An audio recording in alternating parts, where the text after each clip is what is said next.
पानी की कहानी। परिचय। प्रस्तुत पाठ पानी की कहानी हमारी पाठ्य पुस्तक वसंत भाग 3 से ली गई है। इसके लेखक रामचंद्र तिवारी हैं। बच्चों, आज हम लोग पानी के बारे में दिलचस्प बातें जानेंगे। इसकी उत्पत्ति से लेकर इसके विनाश की यात्रा को समझेंगे। मैं आगे बढ़ा ही था कि पेड़ की झाड़ी पर से मोती सी एक बूंद मेरे हाथ पर आ पड़ी। मेरे आश्चर्य का ठिकाना न रहा जब मैंने देखा कि ओस की बूंद मेरी कलाई पर से सरक कर हथेली पर आ गई। मेरी दृष्टि पड़ते ही वो ठहर गई। थोड़ी देर में मुझे सितार के तारों की सी झंकार सुनाई देने लगी। मैंने सोचा कि कोई बजा रहा होगा। चारों ओर देखा, कोई नहीं था। फिर अनुभव हुआ कि ये स्वर मेरी हथेली से निकल रहा है। ध्यान से देखने पर मालूम हुआ कि बूंद के 2 कण हो गए हैं और वो दोनों हिल हिल कर ये स्वर उत्पन्न कर रहे हैं, मानो बोल रहे हों। उसी सुरीली आवाज में मैंने सुना, सुनो सुनो। मैं चुप था। फिर आवाज आई, अब सुनो सुनो। अब मुझसे न रहा गया। मेरे मुख से निकल गया, कहो कहो। ओस की बूंद मानो प्रसन्नता से हिली और बोली, मैं ओस हूँ। जानता हूँ, मैंने कहा। लोग मुझे पानी कहते हैं, जल भी। मालूम है, मैं बेर के पेड़ में से आई हूँ। झूठी, मैंने कहा और सोचा, बेर के पेड़ से क्या पानी का फव्वारा निकलता है? बूंद फिर हिली, मानो मेरे अविश्वास से उसे दुख हुआ हो। सुनो, मैं इस पेड़ के पास की भूमि में बहुत दिनों से इधर उधर घूम रही थी। मैं कणों का हृदय टटोलती फिरती थी कि एकाएक पकड़ी गई। कैसे? मैंने पूछा। वो जो पेड़ तुम देखते हो ना, वो ऊपर ही इतना बड़ा नहीं है, पृथ्वी में भी लगभग इतना ही बड़ा है। उसकी बड़ी जड़ें, छोटी जड़ें और जड़ों के रोए हैं। वो रोए बड़े निर्दयी होते हैं। मुझ जैसे असंख्य जल कणों को वो बलपूर्वक पृथ्वी में से खींच लेते हैं। कुछ तो पेड़ एकदम खा जाते हैं और अधिकांश का सब कुछ छीनकर उन्हें बाहर निकाल देते हैं। क्रोध और घृणा से उसका शरीर कांप उठा। तुम क्या समझते हो कि वो इतने बड़े यूं ही खड़े हैं? उन्हें इतना बड़ा बनाने के लिए मेरे असंख्य बंधुओं ने अपने प्राण नाश किए हैं। मैं बड़े ध्यान से उसकी कहानी सुन रहा था। हाँ, तो मैं भूमि के खनिजों को अपने शरीर में घुलाकर आनंद से फिर रही थी कि दुर्भाग्यवश एक रोए से मेरा शरीर छू गया। मैं कांपी, दूर भागने का प्रयत्न किया, परंतु वो पकड़कर छोड़ना नहीं जानते। मैं रोए में खींच ली गई। फिर क्या हुआ? मैंने पूछा। मेरी उत्सुकता बढ़ चली थी। मैं एक कोठरी में बंद कर दी गई। थोड़ी देर बाद ऐसा जान पड़ा कि कोई मुझे पीछे से धक्का दे रहा है और कोई मानो हाथ पकड़कर आगे को खींच रहा हो। मेरा एक भाई भी वहाँ लाया गया। उसके लिए स्थान बनाने के कारण मुझे दबाया जा रहा था। आगे एक और बूंद मेरा हाथ पकड़कर ऊपर खींच रही थी। मैं उन दोनों के बीच फिस चली। मैं लगभग 3 दिन तक ये सांसत भोगती रही। मैं पत्तों के नन्हे नन्हे छेदों से होकर जैसे तैसे जान बचाकर भागी। मैंने सोचा था कि पत्ते पर पहुंचते ही उड़ जाऊंगी, परंतु बाहर निकलने पर ज्ञात हुआ कि रात होने वाली थी और सूर्य जो हमें उड़ने की शक्ति देते हैं जा चुके थे और वायुमंडल में इतने जलकण उड़ रहे हैं कि मेरे लिए वहाँ स्थान नहीं है। तो मैं अपने भाग्य पर भरोसा कर पत्तों पर ही सिकुड़ी पड़ी रही। अभी जब तुमने देखा तो जान में जान आई और रक्षा पाने के लिए तुम्हारे हाथ पर कूद पड़ी। इस दुख तथा भावपूर्ण कहानी का मुझ पर बड़ा प्रभाव पड़ा। मैंने कहा, जब तक तुम मेरे पास हो कोई पत्ता तुम्हें नहीं छू सकेगा। भैया, तुम्हें इसके लिए धन्यवाद है। मैं जब तक सूर्य ना निकले तभी तक रक्षा चाहती हूँ। उनका दर्शन करते ही मुझ में उड़ने की शक्ति आ जाएगी। मेरा जीवन विचित्र घटनाओं से परिपूर्ण है। मैं उसकी कहानी तुम्हें सुनाऊंगी तो तुम्हारा हाथ तनिक भी नहीं दुखेगा। अच्छा सुनाओ। बहुत दिन हुए। मेरे पुरखे हथ्रजन और ओशजन नामक 2 गैसें सूर्यमंडल में लपटों के रूप में विद्यमान थी। सूर्यमंडल अपने निश्चित मार्ग पर चक्कर काट रहा था। वो दिन थे जब हमारे ब्रह्मांड में उथल पुथल हो रही थी। अनेक ग्रह और उपग्रह बन रहे थे। ठहरो, क्या तुम्हारे पुरखे अब सूर्यमंडल में नहीं है? हैं? उनके वंशज अपनी भयावह लपटों से अब भी उनका मुख उज्जवल किए हुए हैं। हाँ, तो मेरे पुरखे बड़ी प्रसन्नता से सूर्य के धरातल पर नाचते रहते थे। एक दिन की बात है कि दूर एक प्रचंड प्रकाश पिंड दिखाई पड़ा। उनकी आंखें चौंधियाने लगी। ये पिंड बड़ी तेजी से सूर्य की ओर बढ़ रहा था। ज्यों-ज्यों पास आता जाता था, उसका आकार बढ़ता जाता था। ये सूर्य से लाखों गुना बड़ा था। उसकी महान आकर्षण शक्ति से हमारा सूर्य कांप उठा। ऐसा ज्ञात हुआ कि उस ग्रहराज से टकराकर हमारा सूर्य चूर्ण हो जाएगा। अब वैसा न हुआ। वो सूर्य से सहस्रों मील दूर ही घूम चला, परंतु उसकी भीषण आकर्षण शक्ति के कारण सूर्य का एक भाग टूटकर उसके पीछे चला। सूर्य से टूटा हुआ भाग इतना भारी खिंचाव संभाल न सका और कई टुकड़ों में टूट गया। उन्हीं में से एक टुकड़ा हमारी पृथ्वी है। ये प्रारंभ में एक बड़ा आग का गोला थी। ऐसा? परंतु उन लपटों से तुम पानी कैसे बनी? मुझे ठीक पता नहीं।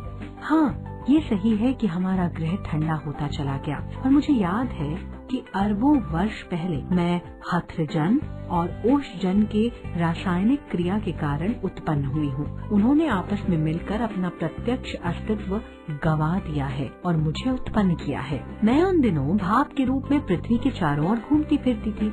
उसके बाद न जाने क्या हुआ। जब मुझे होश आया तो मैंने अपने को ठोस बर्फ के रूप में पाया। मेरा शरीर पहले भाप रूप में था, वह अब अत्यंत छोटा हो गया था। वो पहले से कोई 17वां भाग रह गया था।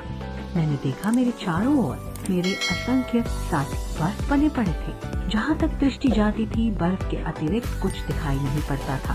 जिस समय हमारे ऊपर सूर्य की किरणें पड़ती थी तो सौंदर्य बिखर पड़ता था। हमारे कितने साथी ऐसे भी थे जो बड़ी उत्सुकता से आंधी में ऊंचा उड़ने, उछलने कूदने के लिए कमर कसे तैयार बैठे रहते थे। बड़े आनंद का समय रहा होगा वहाँ, बड़े आनंद का। कितने दिनों तक, कई लाखों वर्षों तक। कई लाख? हाँ, चौको नहीं। मेरे जीवन में 100-200 वर्ष दाल में नमक के समान भी नहीं है। मैंने ऐसे दीर्घजीवी से वार्तालाप करते जान अपने को धन्य माना और ओस की बूंद के प्रति मेरी श्रद्धा बढ़ चली। हम शांति से बैठे एक दिन हवा से खेलने की कहानियाँ सुन रहे थे कि अचानक ऐसा अनुभव हुआ मानो हम सरक रहे हैं। सबके मुख पर हवाइयाँ उड़ने लगी। अब क्या होगा? इतने दिन आनंद से काटने के पश्चात अब दुख सहन करने का साहस हम में नहीं था। बहुत पता लगाने पर हमें ज्ञात हुआ कि हमारे भार से ही हमारे नीचे वाले भाई दबकर पानी हो गए हैं। उनका शरीर ठोसपन को छोड़ चुका है और उनके तरल शरीर पर हम फिसल चले हैं। मैं कई मास समुद्र में इधर उधर घूमती रही। फिर एक दिन गर्म धारा से भेंट हो गई। धारा के जलते अस्तित्व को ठंडक पहुंचाने के लिए हमने उसकी गर्मी सोखनी प्रारंभ कर दी और इसके फलस्वरूप मैं पिघल पड़ी और पानी बनकर समुद्र में मिल गई। समुद्र का भाग बनकर मैंने जो दृश्य देखा वह वर्णनातीत है। मैं अभी तक समझती थी कि समुद्र में केवल मेरे बंधु बांधवों का ही राज्य है, परंतु अब ज्ञात हुआ कि समुद्र में चहल पहल वास्तव में दूसरे ही जीवों की है और उसमें निरा नमक भरा है।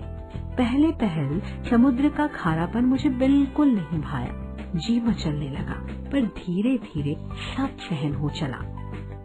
एक दिन मेरे जी में आया कि मैं समुद्र के ऊपर तो घूम चुकी हूँ, भीतर चलकर भी देखना चाहिए कि उसमें क्या है। इस कार्य के लिए मैंने गहरे जाना प्रारंभ कर दिया। मार्ग में मैंने विचित्र विचित्र जीव देखे। मैंने अत्यंत धीरे धीरे रेंगने वाले घोंघे, जालीदार मछलियाँ, कई मन भारी कछुए और हाथों वाली मछलियाँ देखी।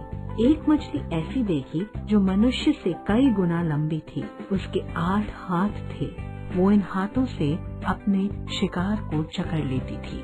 मैं और गहराई की खोज में किनारों से दूर गई तो मैंने एक ऐसी वस्तु देखी कि मैं चौंक पड़ी। अब तक समुद्र में अंधेरा था।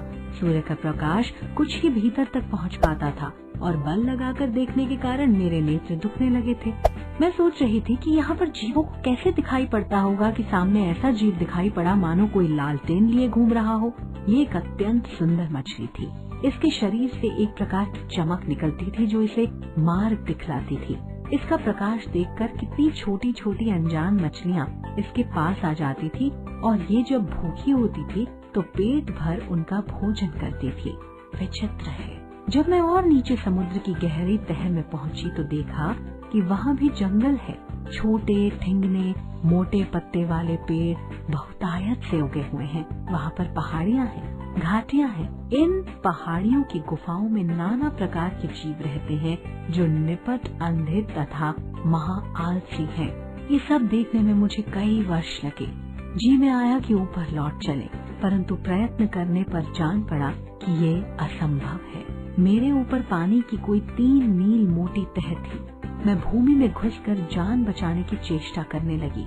ये मेरे लिए कोई नई बात नहीं थी। करोड़ों जल कण इसी भांति अपनी जान बचाते हैं और समुद्र का जल नीचे धंसता जाता है। मैं अपने दूसरे भाइयों के पीछे पीछे चट्टान में घुस गई।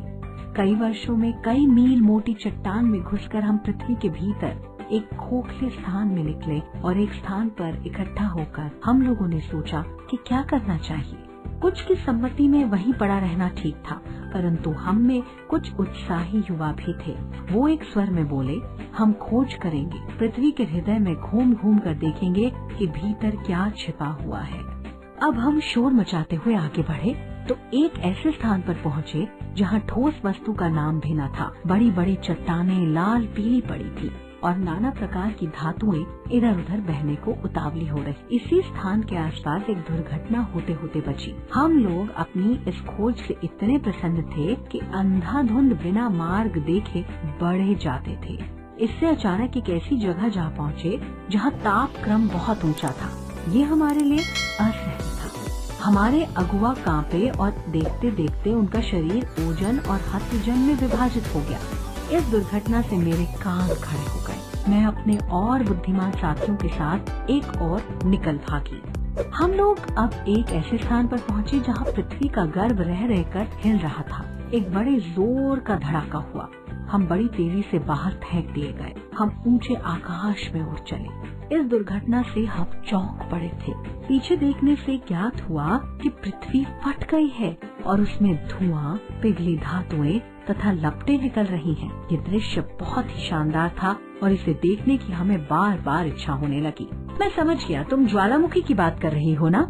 हाँ, तुम लोग इसे ज्वालामुखी कहते हो। अब जब हम ऊपर पहुँचे तो हमें एक और भाप का बड़ा दल मिला। हम गरज कर आपस में मिले और आगे बढ़े। पुरानी सहेली आंधी के भी हमें यहाँ दर्शन हुए। वो हमें पीठ पर लादे कभी इधर ले जाती, कभी उधर। वो दिन बड़े आनंद के थे। हम आकाश में स्वच्छंद किलोले करते फिरते हैं। बहुत से भाप जल कणों के मिलने के कारण हम भारी हो चले और नीचे झुक आए और एक दिन बूंद बनकर नीचे कूद पड़े। मैं एक पहाड़ पर गिरी और अपने साथियों के साथ मैली कुचैली हो एक और बह चली। पहाड़ों पर एक पत्थर से दूसरे पत्थर पर कूदने और किलकारी मारने में जो आनंद आया वो वाकई भूला नहीं जा सकता। हम एक बार बड़ी ऊंची शिखर पर से कूदे और नीचे एक चट्टान पर गिरे। बेचारा पत्थर हमारे प्रहार से टूटकर खंड खंड हो गया। ये जो तुम इतनी रेत देखते हो, पत्थरों को चबा चबा कर हम ही बनाते हैं। जिस समय हम मौज में आते हैं तो कठोर से कठोर वस्तु हमारा प्रहार सहन नहीं कर सकती। अपनी विजयों से उन्मत्त होकर हम लोग इधर उधर बिखर गए। मेरी इच्छा बहुत दिनों से समतल भूमि देखने की थी, इसलिए मैं एक छोटी धारा में मिल गई। सरता के वो दिवस बड़े मजे के थे। हम कभी भूमि को काटते तो कभी पेड़ों को खोखला कर उन्हें गिरा देते। बहते बहते मैं एक दिन एक नगर के पास पहुंची। मैंने देखा कि नदी के तट पर एक ऊंची मीनार में से कुछ काली काली हवा निकल रही है। अब मैं उत्सुक हो उसे देखने को क्या बढ़ी कि अपने हाथों दुर्भाग्य को न्योता दिया। जो ही मैं उसके पास पहुंची, अपने और साथियों के साथ एक मोटे नल में खींच ली गई। कई दिनों तक मैं नल नल घूमती फिरी। मैं प्रति क्षण उसमें से निकल भागने की चेष्टा में लगी रहती। भाग्य मेरे साथ था। बस एक दिन रात के समय मैं ऐसे स्थान पर पहुंची जहां नल टूटा हुआ था। मैं तुरंत उसमें होकर निकल भागी और पृथ्वी में समा गई। अंदर ही अंदर घूमते घूमते इस बेर के पेड़ के पास पहुंची। वो रुकी, सूर्य निकल आए थे। बस मैंने कहा, हाँ अब मैं तुम्हारे पास नहीं ठहर सकती, सूर्य निकल आए हैं, तुम मुझे रोककर नहीं रख सकते। वो ओस की बूंद धीरे धीरे घटी और आंखों से ओझल हो गई।